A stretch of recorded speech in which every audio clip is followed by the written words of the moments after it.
दोस्तों, मैं हूं आबा शिंदे। आज हम बात करेंगे हमारे स्टेट में कोरोना की क्या स्थिति है और कोरोना की स्थिति को लेकर लॉकडाउन का क्या हाल है। लॉकडाउन क्या लगेगा, लगना चाहिए, लगेगा या नहीं लगेगा।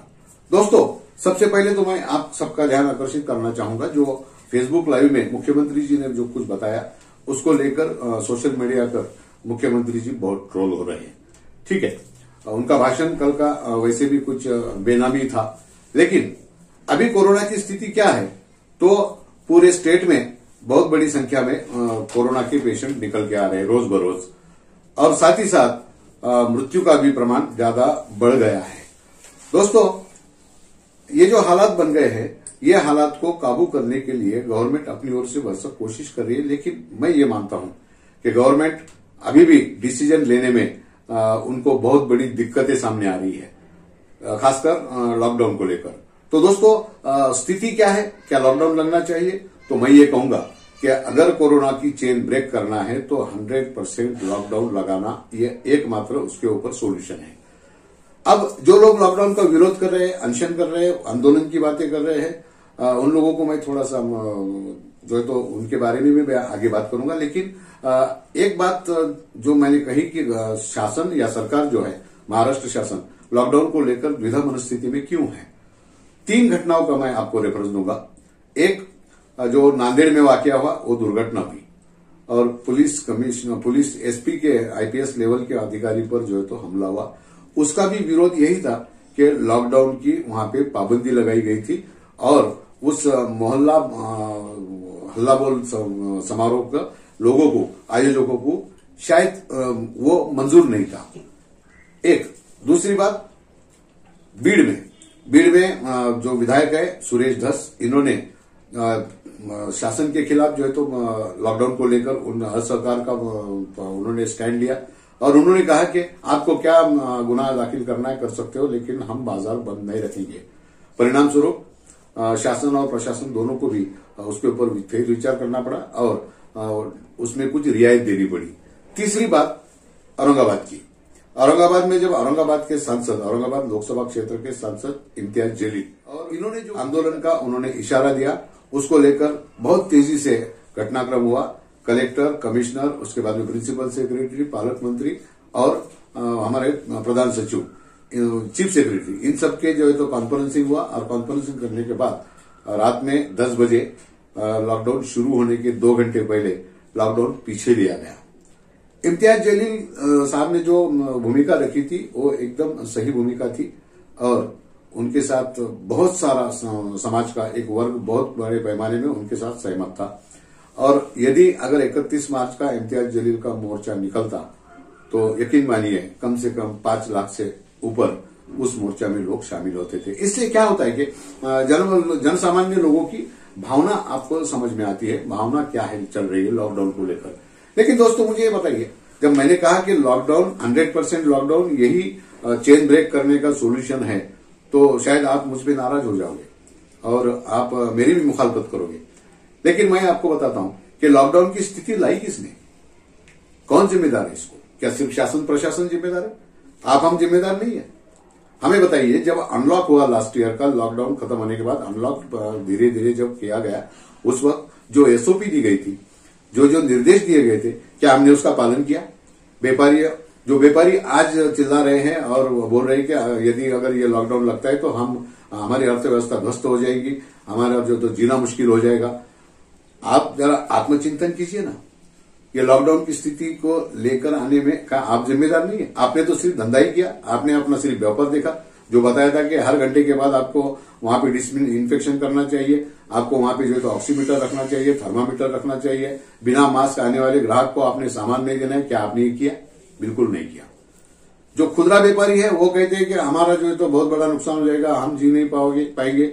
हमें बताइए, मोंडा में जो होलसेल मार्केट होता है वहां पे किसने रश किया? सोशल डिस्टेंसिंग का अनुपालन नहीं किया, उसमें कौन थे?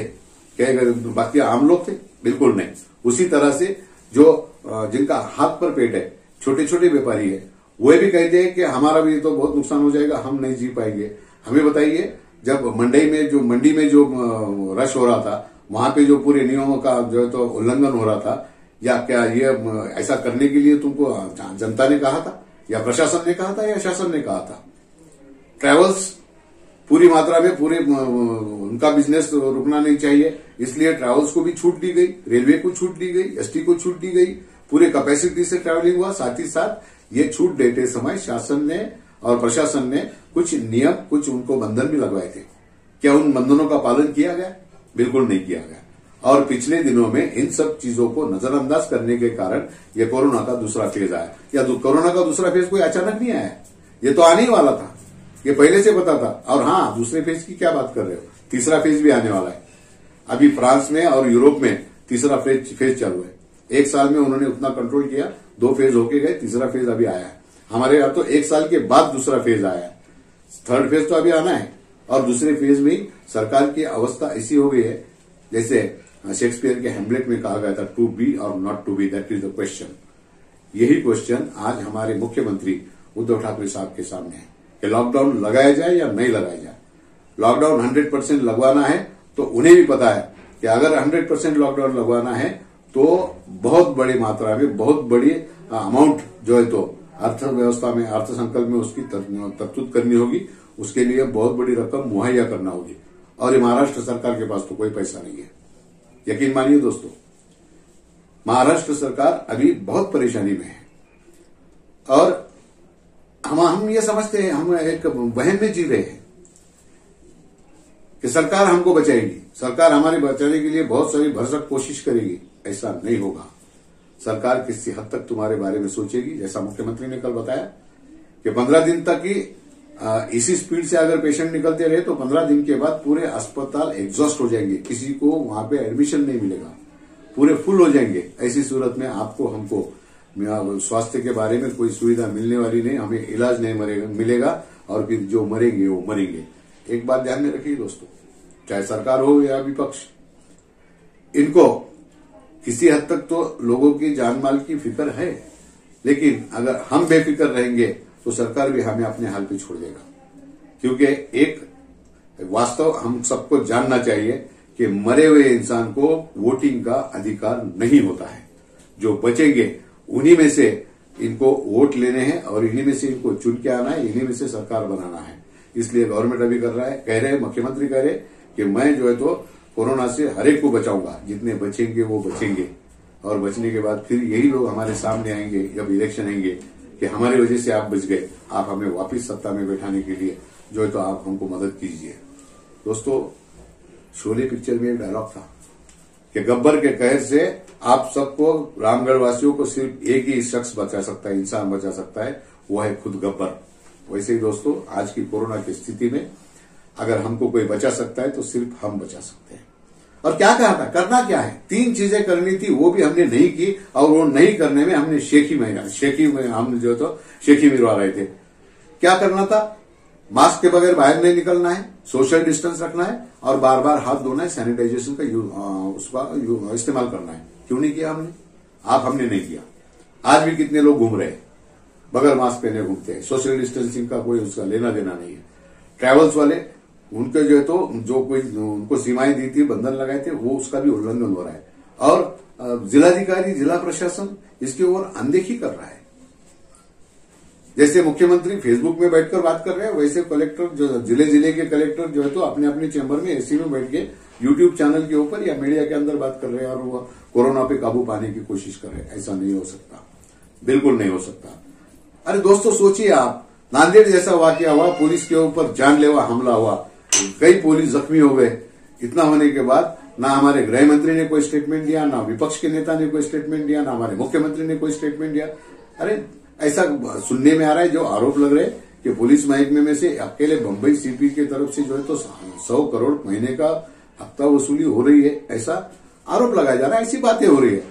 100 करोड़ अपने महीने को देने वाले महकमे के मुलाजिम को अगर इस तरीके से हमला होता है उसके ऊपर, उसके लिए सरकार गंभीर नहीं है तो आप और हम कौन है?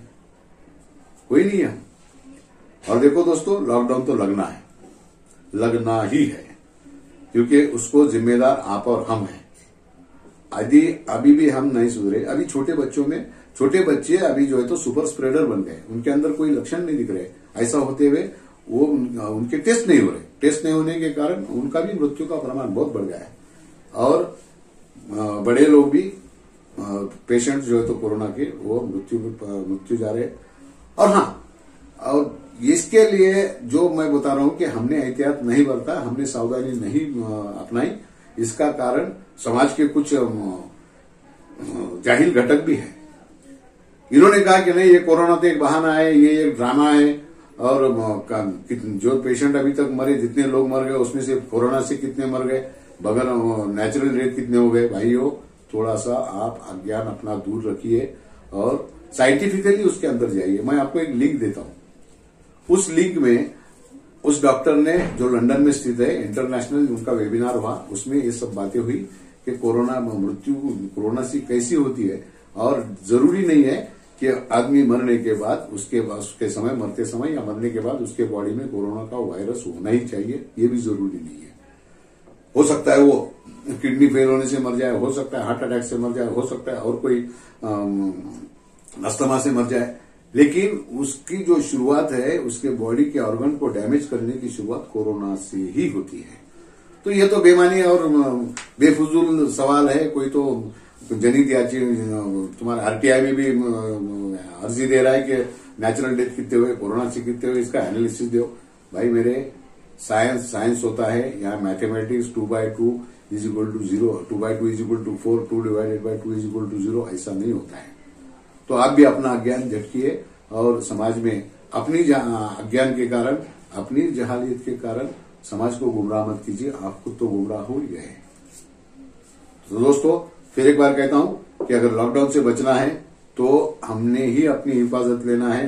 मुख्यमंत्री ने बताया 15 दिन के अंदर पूरे अस्पताल फुल हो जाएंगे, जिसको इलाज मिलेगा उसको मिलेगा, जिसको नहीं मिलेगा वो मरेगा। हमको बचना है तो हमको ये सावधानी बरतनी होगी। और व्यापारियों को भी मैं कहूंगा कि आप भी जो है तो पूरी सावधानी बरतिए। आपने सावधानी नहीं बरती, आपने तो जनता की, समाज की फिक्र नहीं की, फिर समाज के साथ साथ अपने आप के और अपने फैमिली की भी आपने फिक्र नहीं की। तभी तो सेलू जैसे छोटे शहर में एक ही दिन में 285 कोरोना के पॉजिटिव पेशेंट निकले। कितना पैसा कमाओगे, काय के लिए कमाओगे? जिंदा रहोगे तो पैसा कमाएगा। और हमने जिंदा रहे तो हम लड़ेंगे, बचेंगे तो और भी लड़ेंगे, बचने के लिए भी लड़ेंगे। और उसलिए कुछ नहीं, 3 काम करना है।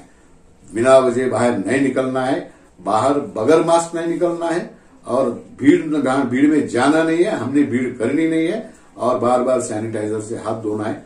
तो ही हम बच पाएंगे। नहीं तो लॉकडाउन तो लगेगा। अगर लॉकडाउन लगेगा तो भूखमरी से मरोगे, नहीं लगेगा, सावधानी नहीं बरतोगे तो कोरोना से मरोगे। धन्यवाद।